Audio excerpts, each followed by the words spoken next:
Hello students, I hope you all are doing fine.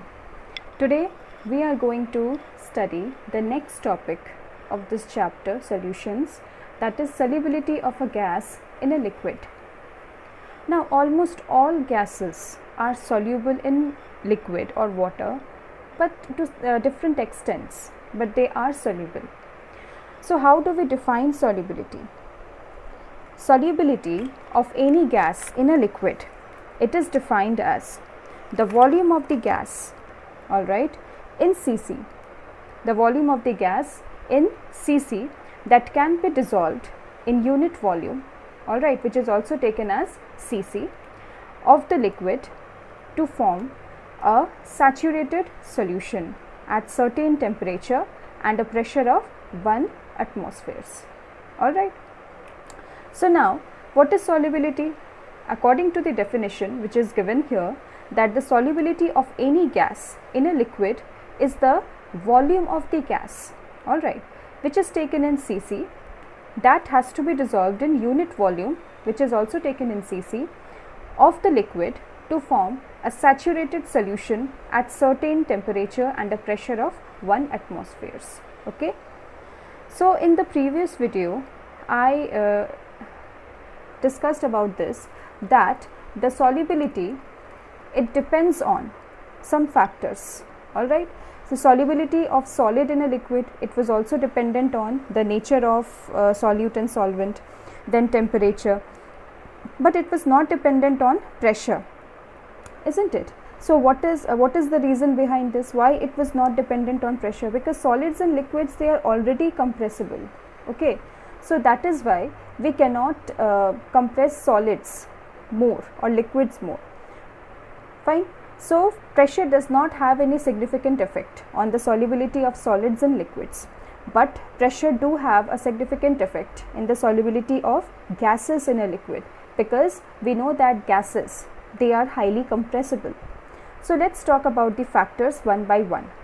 So the first factor is nature of solute and solvent. So solubility of different gases, it varies in the same solvent, alright, it varies.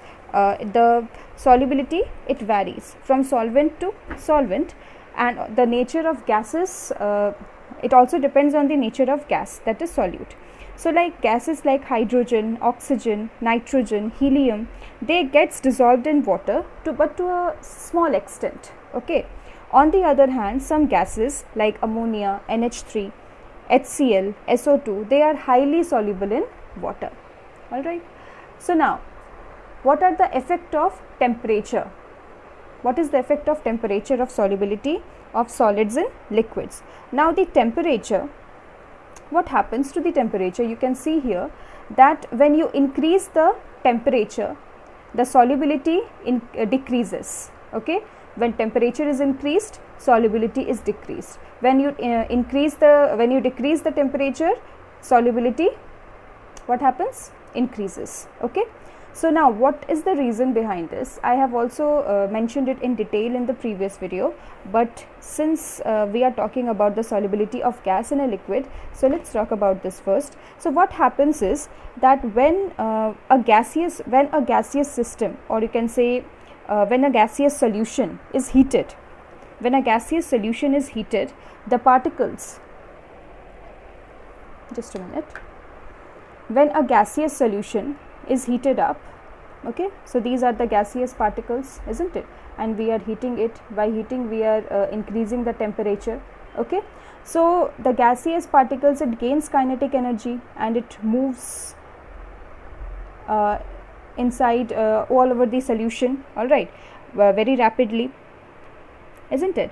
So what happens is the molecular motion of gases increases, gaseous particles increases. As a result, some molecules escape out of the solution, alright, some molecules escape out of the solution. Also, we know that the dissolution of gas in a liquid, okay, it is an exothermic process. What kind of process it is? Exothermic means heat is being released, okay. So when you apply the Le-Chatelier's principle, according to the Le-Chatelier's principle, we know that When you increase the temperature, solubility should decrease because the equilibrium, it shifts towards the backward direction. Okay, so this was the reason that why effect of temperature, why the solubility decreases with increase in temperature. Now let's move on to the effect of pressure. It is a very important topic. What happens to the solubility of gas? All right, when you increase the pressure, so solubility, it increases. Okay, solubility, it increases when you increase the pressure. So what is the reason behind this? What happens here? Let's understand this with the help of a simple activity. Okay, you can see here there are two figures. In the first figure, you can see that the lower part is the liquid and the upper part is the gas. All right, now what we have to do is we have to dissolve this gas inside the liquid. So how can we do that? In the first, you can see that this is the piston here. All right, now let's assume that these gases or the particles, they are in a state of dynamic equilibrium with each other. It means that the particles, the gaseous particles which are entering into the solution is into the liquid, and the particles which are leaving the liquid is in equilibrium with each other. Okay, so the gaseous particles which are entering and the particles which are leaving the solution is solution phase is the same. Now if you increase the weight, here you can see we have increased the weight, right? If you are increasing the weight here, it means that you are increasing more pressure. The piston will move downwards and you are increasing the pressure, so the volume of the gas gets reduced. Earlier you can see the volume of the gas is this much, but here the volume of the gas has been reduced. As a result, what happens? More molecules will collide with each other and also with the surface of the liquid, and the gaseous molecules tend to go inside the liquid. This process goes on until again the state of dynamic equilibrium is achieved.